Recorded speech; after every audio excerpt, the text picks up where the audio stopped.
What's going on, everyone? Welcome to another episode of 100 Yards Football and Sports Talk Radio. I'll be your host and producer, Logan Landers. Join me here today to talk about the Iowa State Cyclones and their 2024 team preview. He's from the Elite Sports and Entertainment Network, Jay McLovin. Jay, how you doing, my friend? And how are these Cyclones going to do this year? Yeah, I'm doing well, Logan. Iowa State is ranked number 29. Head coach Matt Campbell should be in the mix for another Big 12 title. He's got quarterback Rocco Beck, who returns and should have a top defense in Big 12. In the Big 12, the big game I think for these guys is going to be K-State on November 30th.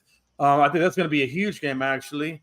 You got quarterback Beck, who's 2023 Big 12 Freshman of the Year.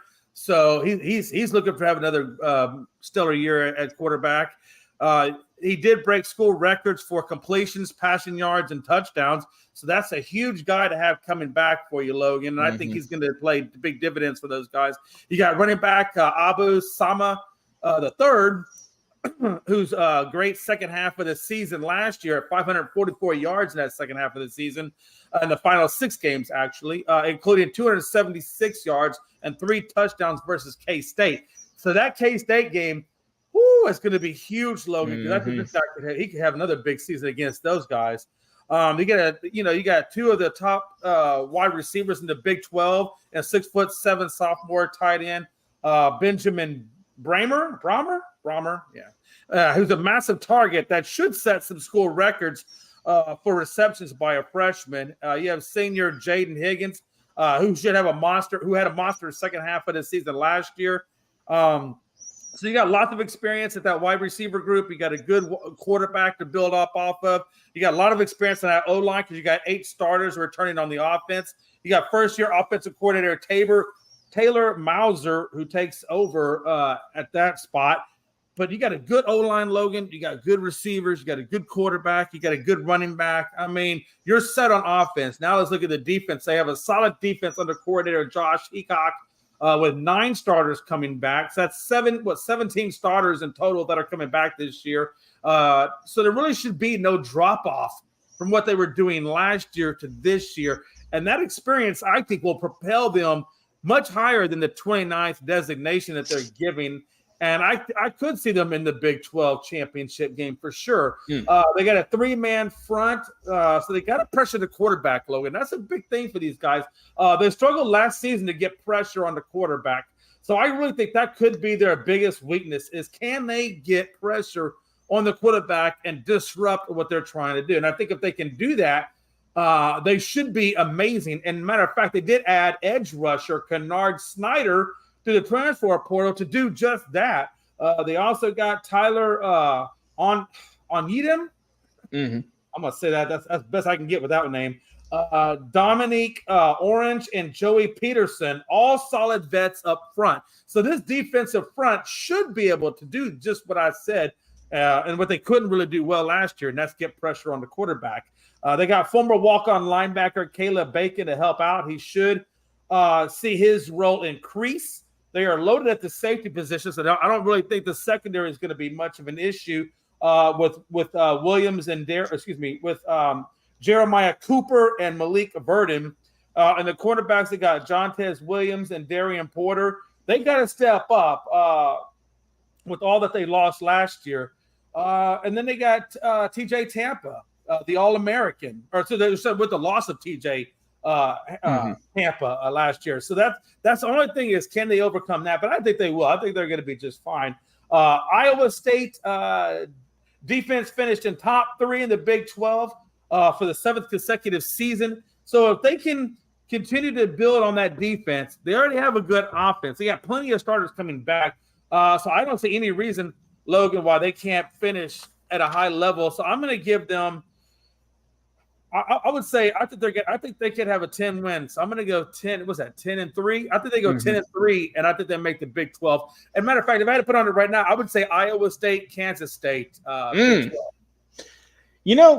Jay, with as much love as people show, obviously the SEC, the ACC, and whatnot, I feel like out there in the Big 12, that needs a little bit more respect also.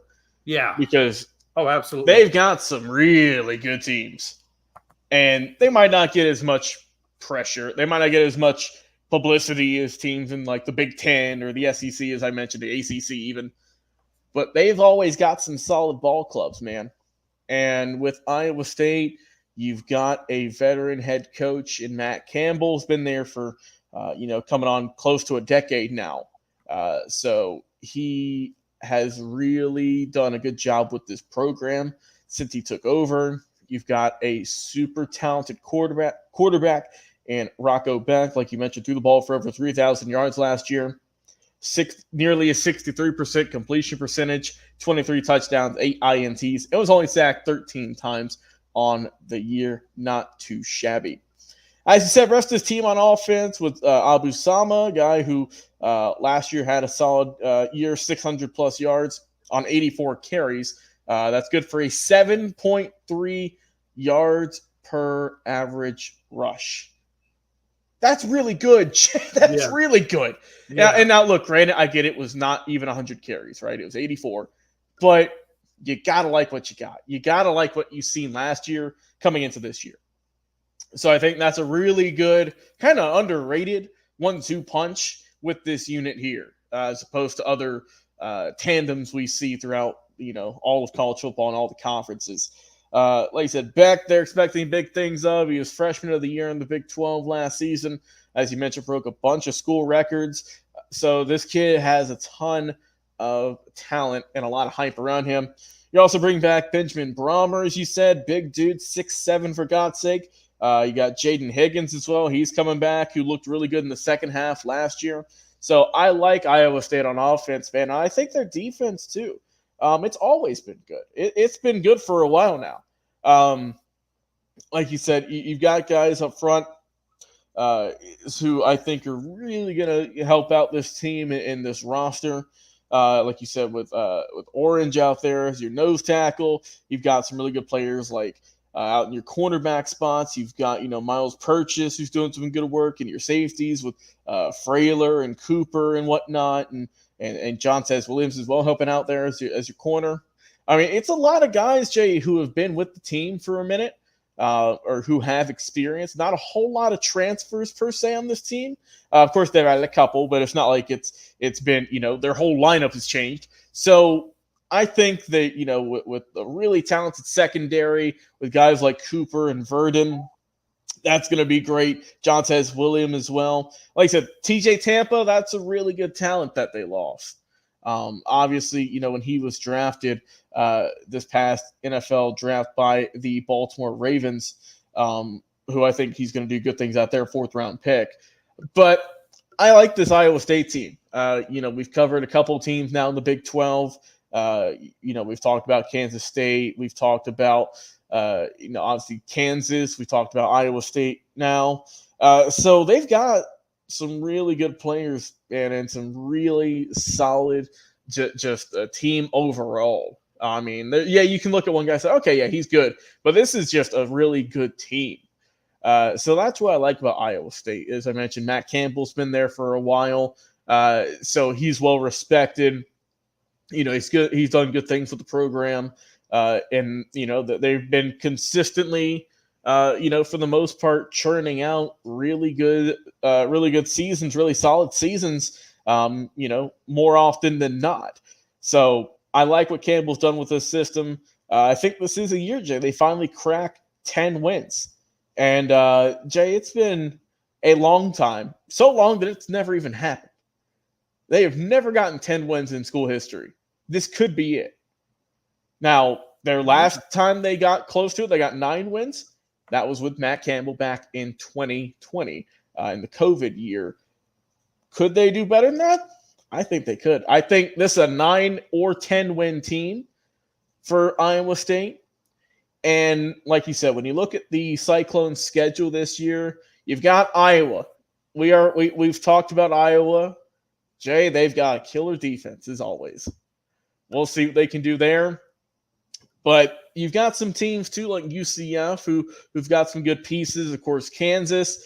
But then end of the year, Jay, back-to-back weeks, It's going to be rough sledding. Yeah, it is. Your team's dog tired, ready for the year to not be over per se, but just the grind. It's getting to them. November 23rd, you've got the Utah Utes, followed by November 30th in the Kansas State Wildcats. That's a rough way to end your season. Let's hope you're doing good heading into it and got some momentum. Overall, they come to Houston, though. They come to Houston November. That they do. That'll be that's on September 28th. That's out in Houston as well. 8 days after my birthday. That might be my birthday present. I'm going to go see Iowa State game and see how they do against Houston. And if you're out there, be sure to snap some photos and we can post it here on the channel. But yeah, I think overall, man, Iowa State, solid season this year. I think that this could be the year, Jay. They finally get 10 wins. I think this could be it. It remains to be seen, though. It remains to be seen. Guys, want to hear your thoughts in the comments. How will the Cyclones do in 2024? For Jay McLovin, I've been your host and producer, Logan Landers. Guys, until next time, we'll talk to you again